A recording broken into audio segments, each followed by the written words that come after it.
وہ نوجوان صوفے پر بیٹھا مسلسل مجھے دیکھے جا رہا تھا۔ مجھے دیکھ کے کبھی ماتھے پہ بل ڈالتا، کبھی مسکراتا، پھر شرماتا، کبھی کان کے پیچھے خارش کرنے لگتا، کبھی ناک میں انگلی گھمانے لگتا۔ مجھے تو گھن سی آئی تھی۔ دیکھنے میں خوبصورت نوجوان تھا، مگر کچھ کھسکا ہوا لگ رہا تھا۔ میری 2-3 بار اس پہ نظر پڑی تو مجھے چور نظروں سے دیکھ کے یوں شرمانے لگا جیسے کوئی لڑکی اپنے شوہر کو دیکھ کے شرماتی ہے۔ میں نے اماں کی نظروں سے بچ کے اسے گھورا تو ماتھے پہ بل ڈالے مجھے پوری آنکھیں پھیلائے گھورنے لگا، پھر اپنے دونوں جڑے ہوئے ہونٹوں کو آگے کر کے ان پہ انگلی مارے عجیب سا منہ سے میوزک بجانے لگا۔ میں بری طرح کوفت کا شکار ہوئی تھی۔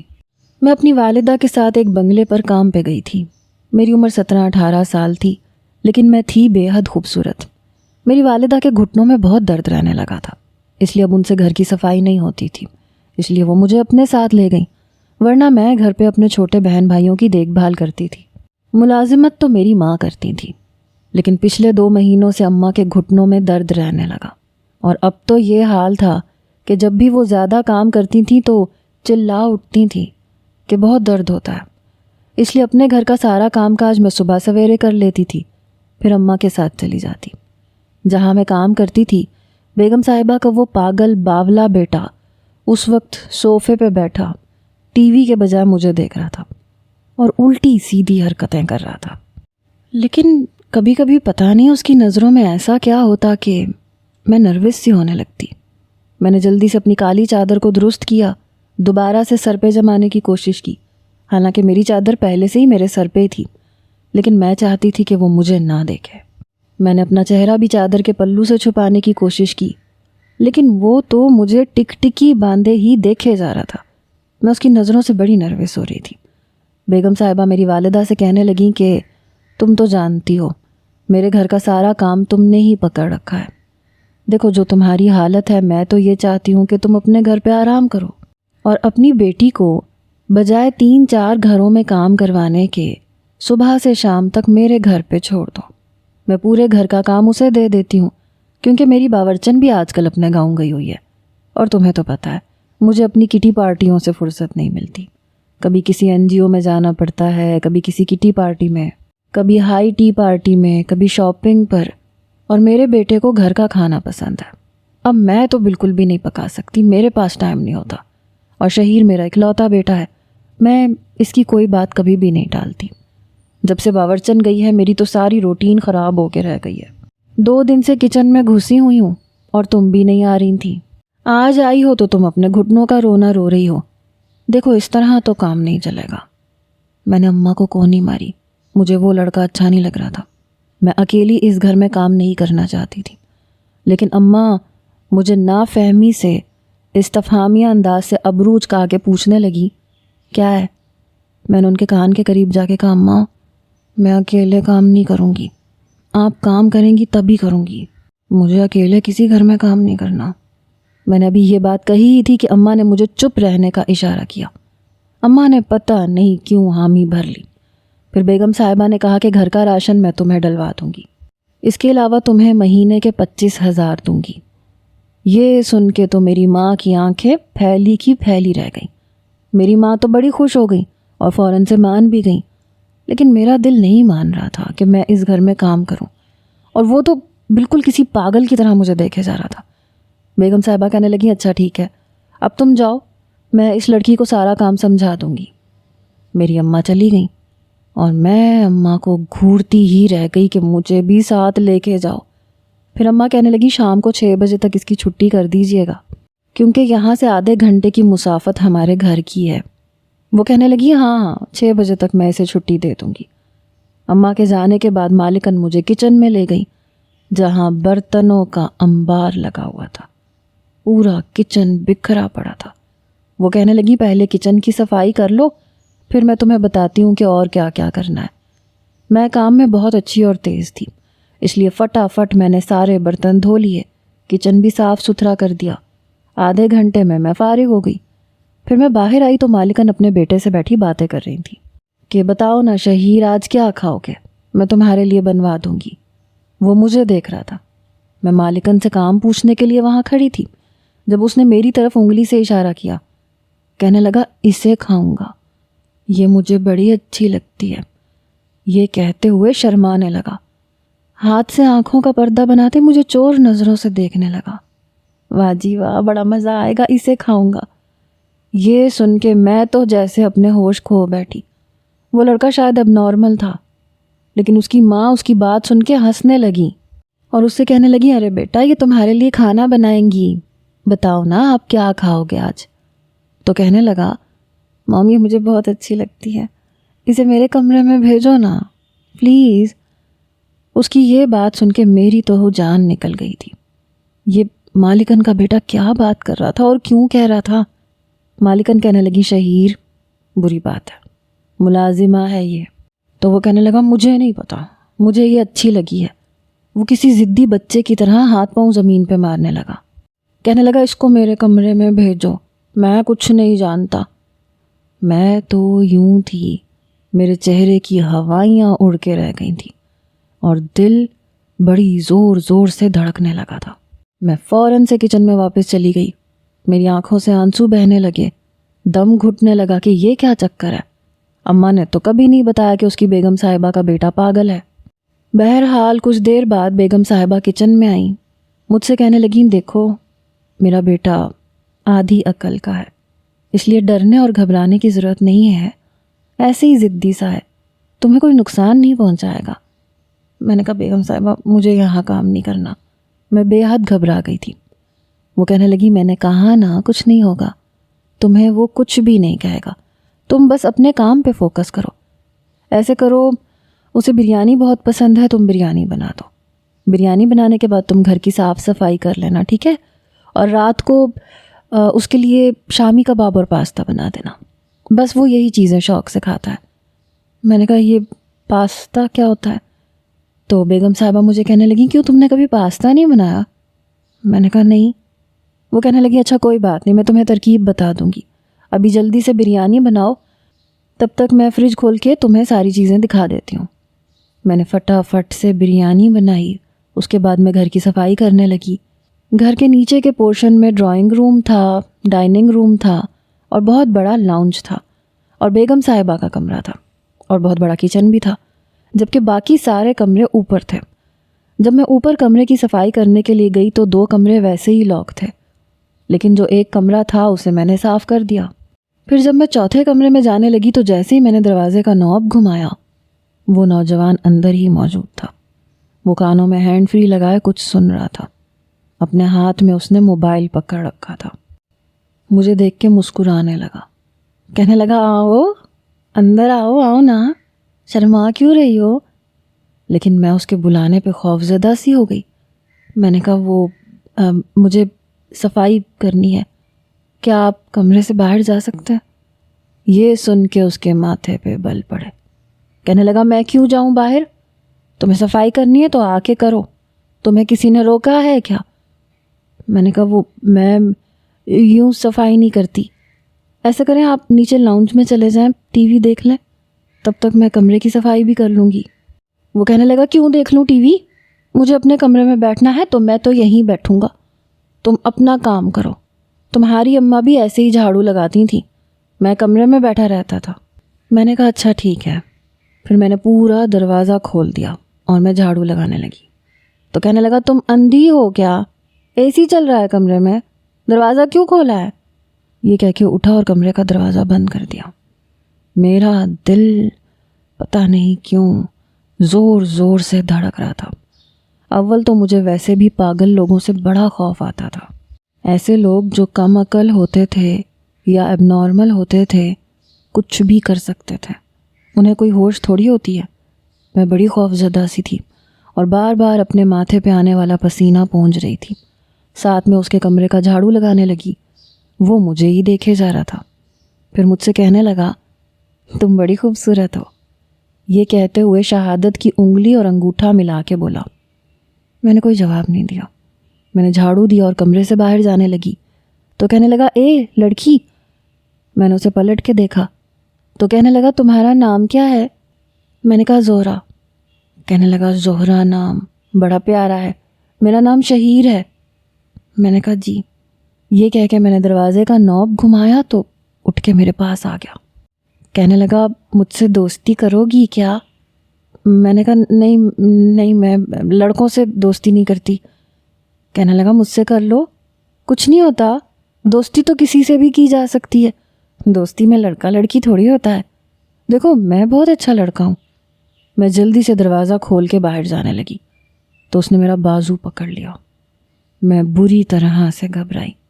وہ مجھے غصے سے دیکھنے لگا، پھر مجھ سے کہنے لگا میری ابھی بات ختم نہیں ہوئی، میں نے تم سے کہا نا مجھ سے دوستی کرو، تو پھر مجھ سے دوستی کرو، چلو جلدی سے ہاتھ ملاؤ ٹھیک ہے۔ یہ کہہ کے اس نے خود ہی میرا ہاتھ پکڑا اور مجھ سے ہاتھ ملانے لگا۔ میں یوں تھی جیسے میرے سینے میں دل دھڑکنا بھول گیا ہو۔ وہ کہنے لگا آج کے بعد تم میری دوست ہو اور میں تمہارا دوست ہوں، تم میری ہو میں تمہارا ہوں، سمجھی نا؟ میں نے تم سے دوستی کر لی ہے۔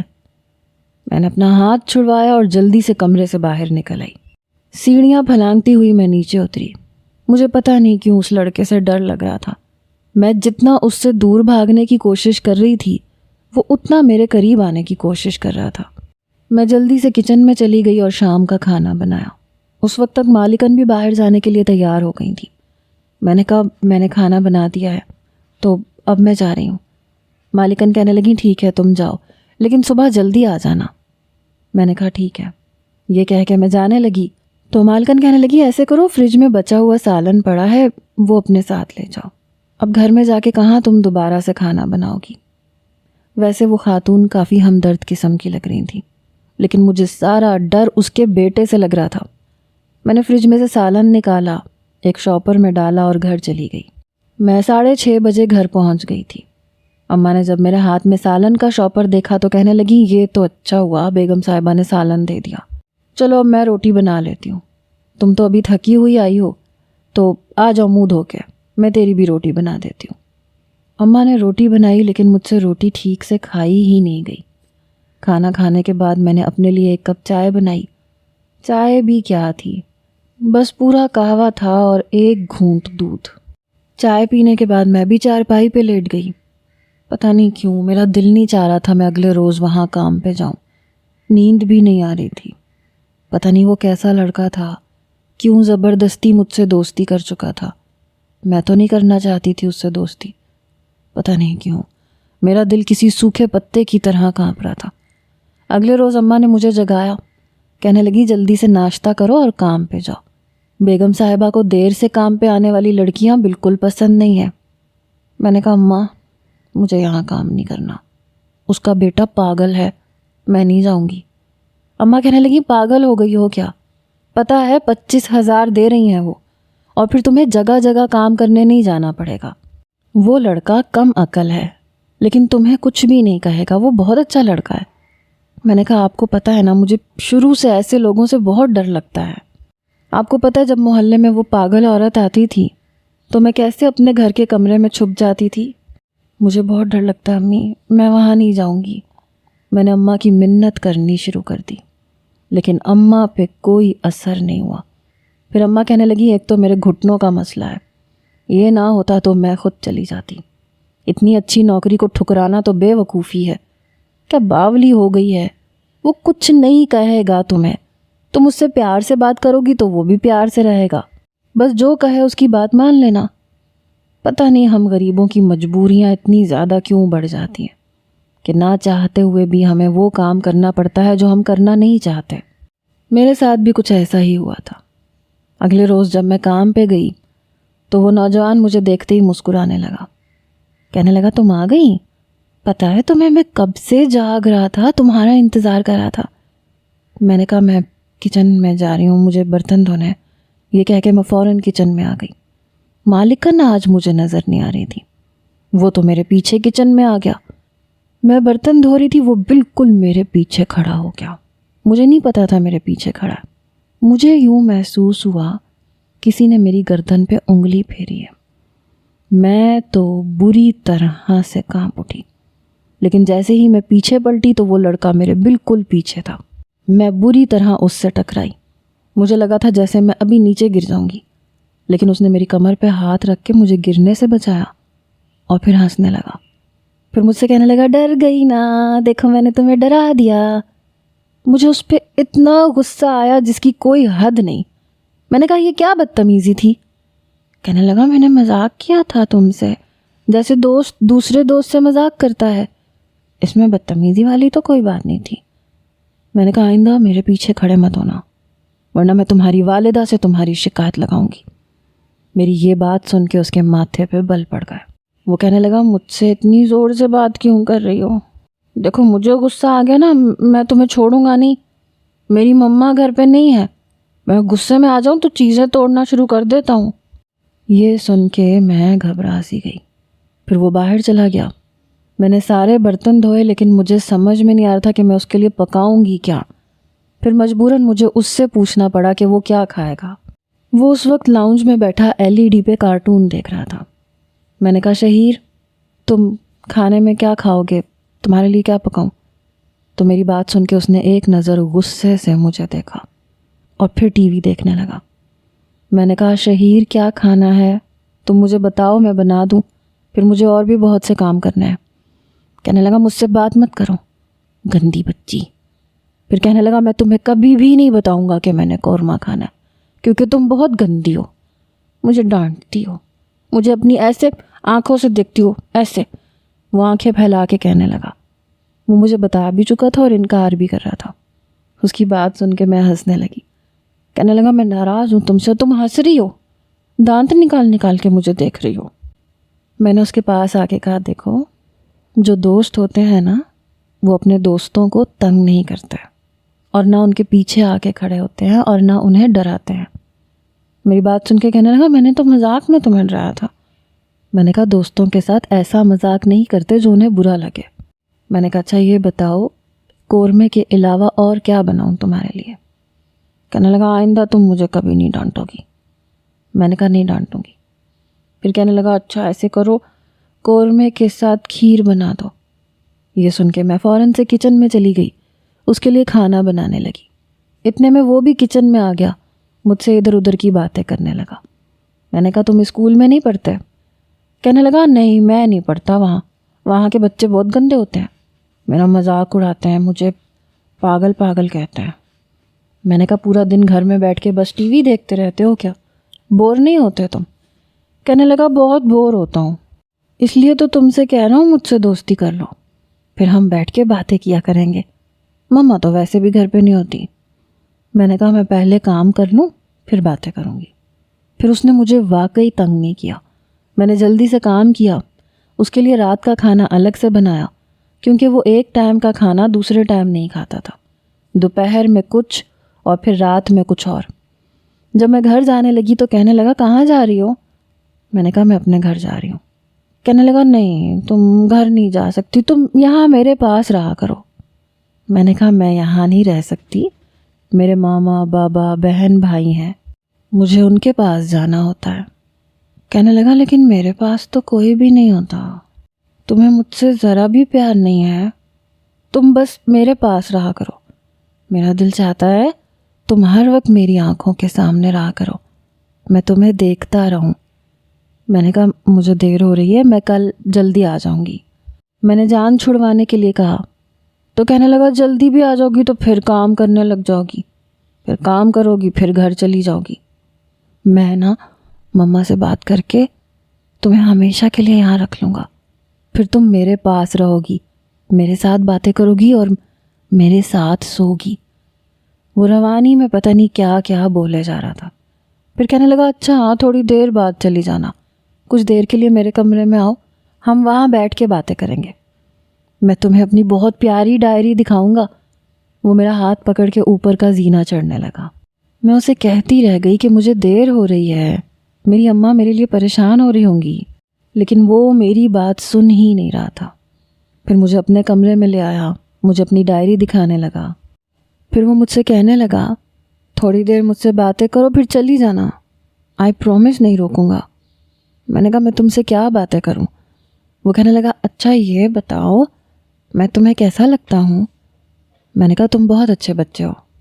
کہنے لگا میں بچہ نہیں ہوں، میں بڑا ہوں، مجھے پتہ ہے میں بڑا ہوں۔ یہ کہتے ہوئے مسکرایا تھا۔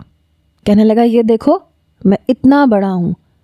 میں نے کہا ہاں بڑے ہو، لیکن ہو تو بچے جیسے ہی نا۔ کہنے لگا میں تمہیں کتنا پیارا لگتا ہوں، پہلے یہ بتاؤ۔ وہ میرے قریب آیا۔ میں نے کہا بہت پیارے لگتے ہو۔ میں بس اس سے جان چھڑوانا چاہتی تھی۔ میں نے کہا اب میں جاؤں؟ کہنے لگا نہیں، ابھی میں تمہیں بتاؤں گا کہ تم مجھے کتنی پیاری لگتی ہو۔ میں نے کہا بتاؤ۔ تو اس نے میرا ہاتھ پکڑ لیا اور اپنی جانب کھینچ کے مجھے سینے سے لگا کے بھینچ لیا۔ کہنے لگا اتنی پیاری لگتی ہو۔ یہ دیکھ کے تو میرا دل جیسے سینے میں دھڑکنا ہی بھول گیا۔ میں سوچ بھی نہیں سکتی تھی کہ وہ میرے ساتھ ایسی کوئی حرکت بھی کر سکتا ہے۔ وہ کہنے لگا میرا دل چاہتا ہے میں ہمیشہ تمہیں اپنے قریب رکھوں، یہاں رکھوں ادھر، تاکہ تم کہیں نہ جاؤ۔ میں نے کہا شہیر مجھے چھوڑو، لیکن میں اس کی مضبوط گرفت سے نکل نہیں پا رہی تھی۔ میں نے کہا شہیر پلیز مجھے چھوڑو۔ پھر اس نے مجھے چھوڑ دیا، میری آنکھوں میں دیکھنے لگا۔ کیا ایسے نہیں ہو سکتا؟ تم ہمیشہ کے لیے میرے پاس رہ جاؤ اور کہیں بھی مت جاؤ۔ میں اسے کہنے لگی مجھے دیر ہو رہی ہے، میں جا رہی ہوں۔ یہ کہہ کے میں فوراً سے کمرے سے باہر نکل گئی۔ میں بس سمجھ نہیں پا رہی تھی کہ اب میں اس لڑکے کا کیا کروں۔ میں اس سے غصے سے بات کرتی تھی تو مجھے دھمکیاں دیتا تھا، اور پتہ نہیں غصے میں میرے ساتھ کیا کرے گا، اور دوستی میں بھی وہ کوئی اچھی حرکتیں نہیں کر رہا تھا۔ میں تو یہ سمجھ نہیں پا رہی تھی کہ اسے خود سے دور کیسے کروں۔ انہی دنوں میں گھر گئی تو میرے چچا آئے ہوئے تھے، ساتھ میں چچی بھی تھیں۔ انہوں نے وہی میرا رشتہ اپنے بیٹے کے لیے مانگ لیا۔ ابا نے بھی انکار نہیں کیا۔ اب مجھے ناصر کے نام سے منسوب کر دیا گیا۔ مجھے بھی ایسا کوئی خاص اعتراض نہیں تھا، کیونکہ میں جانتی تھی کہ جیسے ہم لوگ ہیں ویسے گھروں میں ہی ہمارے رشتے ہوں گے۔ اس کی عادت بھی اچھی تھی۔ میری والدہ بہت خوش تھی۔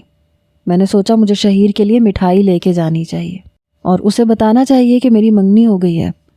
اگلے روز میں ان کے گھر جانے سے پہلے 1 پاؤ مٹھائی کا ڈبہ لے کے جب کام پہ گئی تو بیگم صاحبہ بھی گھر پہ موجود تھیں، لیکن شہیر اپنے کمرے میں تھا۔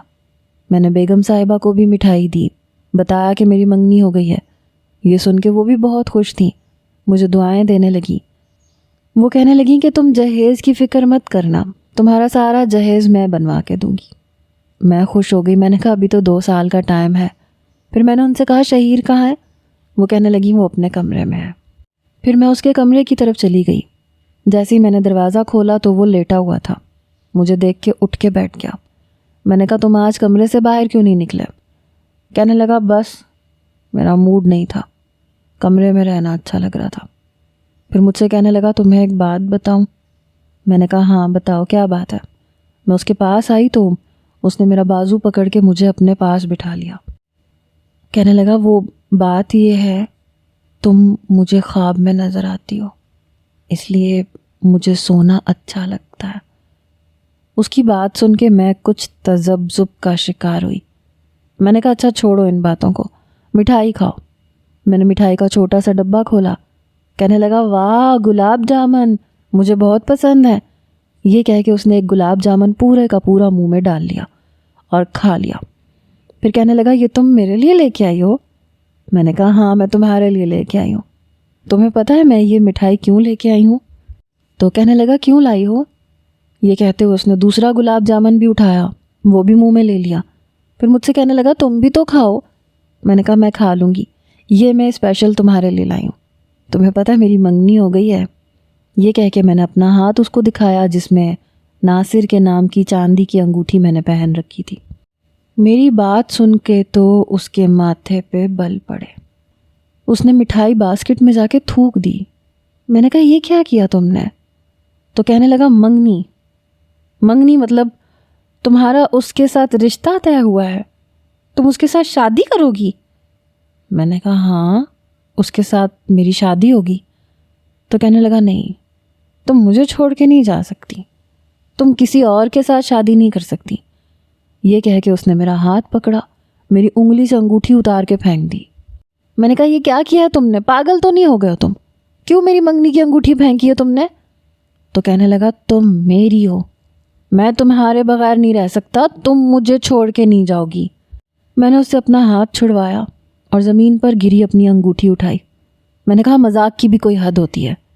کہنے لگا میں مذاق نہیں کر رہا، تم میری ہو، میں تمہاری شادی کہیں نہیں ہونے دوں گا۔ میں نے کہا شہیر، ہر چیز کی ایک حد ہوتی ہے، میں تمہاری دوست نہیں ہوں، آئندہ مجھ سے بات مت کرنا۔ یہ کہہ کے میں کمرے سے باہر چلی گئی۔ جیسے ہی میں نیچے کا زینہ اتری تو مجھے کانچ کے ٹوٹنے کی آوازیں آنے لگی۔ یہ دیکھ کے مالکن بھی اٹھ کے کھڑی ہو گئی۔ وہ کہنے لگی شہیر کو کیا ہوا ہے؟ میں نے کہا مجھے نہیں پتا، میں مٹھائی کھلانے گئی تھی اسے، لیکن اس کے کمرے سے کانچ کے ٹوٹنے کی آوازیں آئے جا رہی تھیں۔ یہ سن کے میں بھی گھبرا کے اوپر کی سیڑھیاں چڑھنے لگی۔ میں بھی ان کے پیچھے ان کے ساتھ ہی اوپر آ گئی۔ جیسے ہی کمرے کا دروازہ کھولا، وہ اپنے کمرے میں رکھے سارے گلدان توڑ چکا تھا اور اب اپنے ڈریسنگ پر سے پرفیوم کی شیشیاں اٹھا اٹھا کے زمین پہ پٹک رہا تھا۔ اس کی والدہ کہنے لگی شہیر یہ کیا تماشا ہے؟ کہنے لگا ماما یہ کہہ رہی ہے اس کی منگنی ہو گئی ہے، یہ کسی اور کے ساتھ شادی کرے گی، مجھے یہ چاہیے تو بس یہ چاہیے، میں اس کی شادی کسی اور سے نہیں ہونے دوں گا، آپ میری شادی اس کے ساتھ کر دیں، مجھے اس کے ساتھ رہنا، یہ مجھے اچھی لگتی ہے۔ اس کی والدہ کہنے لگی پاگل ہو گئے ہو تم؟ پھر مجھ سے کہنے لگی ایسا کرو تم اپنے گھر جاؤ۔ لیکن وہ تو جیسے پاگل سا ہو گیا، اپنی ماں سے بھی سنبھالا نہیں جا رہا تھا۔ وہ میری طرف لپک رہا تھا، کہہ رہا تھا یہ کہیں نہیں جائے گی ورنہ میں مر جاؤں گا اس کے بغیر۔ میں اپنے گھر واپس آ گئی۔ اگلے روز مالکن ہمارے گھر آئیں میرا رشتہ مانگنے کے لیے۔ وہ کہنے لگی شہیر نے اپنے آپ کو زخمی کر لیا ہے، اگر تم نے اپنی بیٹی کا رشتہ نہیں دیا تو میرا بیٹا مر جائے گا۔ وہ بہت رو رہی تھیں۔ میں نے اماں سے کہا میں اس سے شادی نہیں کر سکتی، وہ پاگل ہے، اماں خدا کے لیے مجھے نہیں کرنی اس سے شادی۔ لیکن وہ میری ماں کو 10 لاکھ کا لالچ دینے لگی۔ میرا باپ بھی مان گیا اور میں نہ چاہتے ہوئے بھی شہیر کی دلہن بن گئی۔ دلہن بنی جب میں شہیر کے کمرے میں بیٹھی تو مجھے بہت ڈر لگ رہا تھا۔ میں نے سنا تھا کہ جو پاگل ہوتے ہیں وہ اپنی بیویوں کے ساتھ اچھا سلوک نہیں کرتے، ان کے ساتھ جانوروں والا برتاؤ کرتے ہیں۔ پتہ نہیں یہ شخص آج رات میرے ساتھ کیا کرے گا۔ میرے پیٹ میں گرہیں پڑنے لگیں، خوف کے مارے میں کانپ رہی تھی۔ جب شہیر کمرے میں مسکراتا ہوا آیا، پھر اس نے دروازہ بند کیا، میرے پاس آ کے بیٹھ گیا۔ بار بار ہنسے جا رہا تھا، مسکرائے جا رہا تھا یا پھر شرمائے جا رہا تھا، لیکن میں بہت خوفزدہ تھی۔ کہنے لگا کتنی پیاری ہو نا تم، ایک دم کترینہ کیف جیسی۔ اس کی بات سن کے میں نے اس کی طرف دیکھا۔ کہنے لگا تمہیں کترینہ کیف کا پتہ ہے؟ میں نے نفی میں سر ہلایا۔ کہنے لگا وہی جو سلمان خان کے ساتھ آئی تھی، میں نے پوری فلم دیکھی تھی، تم بالکل ویسی لگتی ہو مجھے وہ بھی پسند ہے، تم میری دوست ہو نا۔ یہ کہہ کے اس نے میرا ہاتھ پکڑ لیا۔ میرا ہاتھ برف کی مانند ٹھنڈا تھا۔ کہنے لگا اوئی ماں تمہیں سردی لگ رہی ہے، تمہارا ہاتھ اتنا ٹھنڈا کیوں ہے؟ میں اسے کیا بتاتی، مجھے اس سے خوف محسوس ہو رہا ہے۔ میں نے کہا کچھ نہیں، میرا ہاتھ چھوڑو۔ کہنے لگا کیسے چھوڑوں، تم دوست ہو میری۔ اس نے میرا ہاتھ اپنے دونوں ہاتھوں میں لے لیا، اپنے ہاتھوں کی حدت سے میرے ہاتھ کو نارمل کرنے لگا، پھر دوسرا ہاتھ پکڑ کے اسے نارمل کیا۔ کہنے لگا تمہیں الجھن ہو رہی ہے نا، یہ اتار دوں؟ وہ میرے زیورات کی طرف اشارہ کر رہا تھا۔ کہنے لگا یہ مجھے اچھا نہیں لگ رہا، اسے اتار دو۔ میں نے ڈرتے ڈرتے سارے زیورات اتار دیے۔ وہ زیور اتار کے میں نے ڈریسنگ کے دراز میں رکھ دیے۔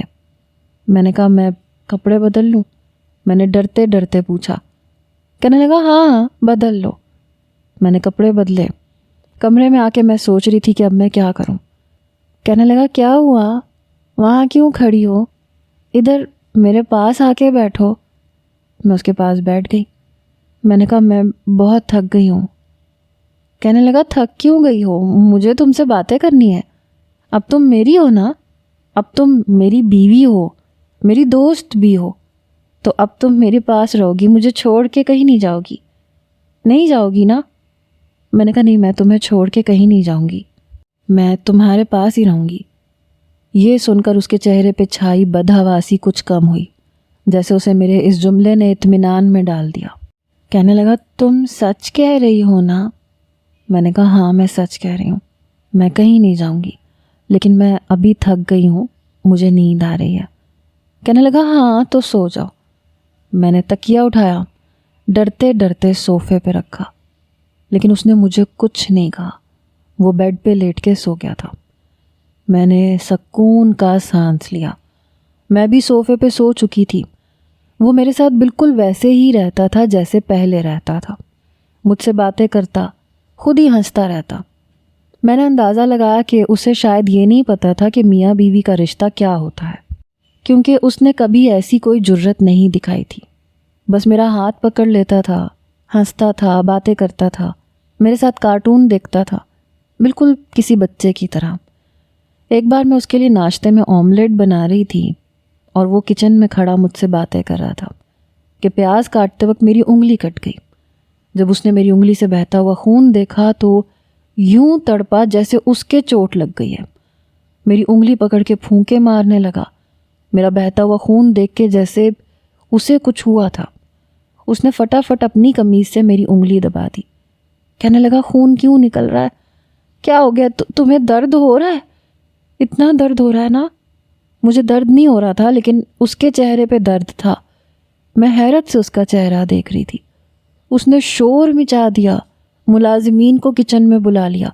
کہنے لگا میری بیوی کے ہاتھ سے خون نکل رہا ہے، جاؤ ڈاکٹر کو بلا کے لے کے آؤ، جلدی کرو۔ میں نے کہا شہیر مجھے زیادہ چوٹ نہیں آئی ہے، یہ ابھی ٹھیک ہو جائے گا، یہ خون خود ہی بند ہو جائے گا۔ کہنے لگا ایسے کیسے بند ہو جائے گا؟ ابھی ڈاکٹر آئے گا، وہ پٹی کرے گا۔ تمہیں بہت درد ہو رہا ہوگا نا؟ ایسے لگ رہا تھا جیسے اسے درد ہو رہا ہے۔ پہلی بار مجھے کچھ ہوا تھا۔ وہ دیوانوں کی طرح مجھے چاہتا تھا، میرے درد کو محسوس کرتا تھا۔ آہستہ آہستہ وہ مجھے اچھا لگنے لگا۔ میں جیسے اس کے ساتھ کرتی تھی وہ پلٹ کے ویسے ہی میرے ساتھ کرتا تھا۔ کبھی کبھی کہتا تھا تم مجھے بہت اچھی لگتی ہو، اب بتاؤ میں تمہیں کیسا لگتا ہوں؟ میں نے اس کے بنے ہوئے بال بکھیر دیے۔ میں نے کہا بہت اچھے لگتے ہو۔ پھر وہ میرے بال اپنے ہاتھ سے بکھیر دیتا تھا، کہنے لگا تم بھی بہت اچھی لگتی ہو۔ ایک بار وہ رات کو دیر سے گھر آیا، میں اس کا انتظار کر رہی تھی۔ زیادہ تر تو وہ باہر نہیں جاتا تھا، لیکن اس رات جب وہ آیا تو اس کا رویہ بہت مختلف تھا۔ میں نے کہا شہیر تم اتنی دیر سے کہاں تھے؟ میں کب سے تمہارا انتظار کر رہی ہوں۔ کہنے لگا میری مرضی، میں جہاں مرضی جاؤں، تم کون ہوتی ہو مجھ سے پوچھنے والی؟ دیکھو بیوی ہو نا، بیوی بن کے رہو، میں شوہر ہوں، میں تم سے پوچھوں گا، تم مجھ سے نہیں پوچھ سکتی۔ میں نے کہا یہ آج تم کس طرح کی باتیں کر رہے ہو؟ کہنے لگا جیسی شوہر کرتے ہیں۔ مجھے اس کے انداز بہت الگ الگ لگ رہے تھے۔ پھر کہنے لگا چلو میرے پاؤں دباؤ، میں شوہر ہوں تمہارا۔ مجھے اس کی بات کچھ عجیب سی لگی۔ وہ یہ کہتے ہی بیڈ پہ لیٹ گیا۔ میں اس کے پاؤں دبانے لگی تو ہنسنے لگا، کہنے لگا رہنے دو، گدگدی ہو رہی ہے۔ وہ ہنسی جا رہا تھا۔ مجھے شرارت سوجی۔ میں نے اس کے پاؤں کے تلووں پہ انگلی پھیرنی شروع کر دی۔ پھر تو وہ اور بھی ہنسنے لگا، اٹھ کے بیٹھ گیا، کہنے لگا یہ نہیں کرو۔ میں نے کہا آپ تو مجھ پہ روب جمائے نا۔ یہ کہتے ہوئے میں نے اسے پھر سے گدگدی کی۔ وہ میرا بازو پکڑ کے مجھے اپنی طرف کھینچ چکا تھا۔ میں اس افتاد کے لیے تیار نہیں تھی، اس لیے بے ساختہ میں اس کے اوپر گری۔ وہ میری طرف دیکھنے لگا۔ میں تذبذب کا شکار ہوئی۔ میرے گلے کی چین اس کی شرٹ کے بٹن سے اٹک چکی تھی۔ میں پیچھے نہیں ہو پا رہی تھی۔ میں اپنی الجھی ہوئی چین اس کے بٹن سے جدا کرنے میں لگی ہوئی تھی۔ میرا جوڑا کھل گیا تھا، بال بکھر چکے تھے۔ وہ مجھے بڑے غور سے دیکھے جا رہا تھا۔ پتہ نہیں اسے کیا ہوا۔ اس نے اپنے دونوں ہاتھ میری کمر پہ رکھے اور مجھے اپنے ساتھ بھینچ لیا۔ میں نے کہا شہیر مجھے چھوڑو۔ کہنے لگا دوست اچھا لگ رہا ہے، بہت زیادہ اچھا لگ رہا ہے۔ انور ٹھیک کہہ رہا تھا، بہت مزہ آتا ہے۔ اس کی بات سن کے میرے ہوش اڑے۔ وہ بے خود سا ہونے لگا۔ میں نے کہا شہیر مجھے چھوڑو، لیکن وہ بالکل بے قابو ہو چکا تھا۔ میری کلائی کی چوڑیاں ٹوٹ کے بکھر چکی تھیں۔ میں چاہ کے بھی اسے خود سے پیچھے نہیں کر پائی۔ صبح وہ گہری نیند سو رہا تھا، لیکن میں رو رہی تھی کیونکہ اس نے جنون سے کام لیا تھا۔ میں اس کے اٹھنے سے پہلے نہا کے کمرے سے باہر نکل چکی تھی۔ پورا دن وہ مجھ سے نظریں چراتا رہا، جیسے شرمندہ ہو۔ میں نے بھی اس سے بات تک نہیں کی۔ رات کا کھانا میں اس کے سامنے رکھ کے جانے لگی تو کہنے لگا بیوی، میں نے جواب نہیں دیا۔ کہنے لگا دوست، میں نے تب بھی جواب نہیں دیا۔ کہنے لگا جواب کیوں نہیں دے رہی، بات کیوں نہیں کر رہی؟ میں نے کہا مجھے تم سے بات نہیں کرنی، تم اچھے نہیں ہو، تم بہت برے ہو۔ یہ کہہ کے میں روتے ہوئے کمرے میں چلی گئی۔ وہ میرے پیچھے آیا، میں بیڈ پہ بیٹھی رونے لگی۔ کہنے لگا کتا، کمینہ، الو کا پٹھا۔ اس کے منہ سے گالیاں سن کے مجھے حیرت ہوئی۔ میں نے کہا کس کو گالیاں دے رہے ہو؟ کہنے لگا وہ انور کو، اس نے کہا تھا بیوی کے ساتھ یہ سب کرنا ہوتا ہے۔ دوست میں انور سے بات نہیں کروں گا اب، تمہیں میں کچھ بھی نہیں کہوں گا، تم رو مت۔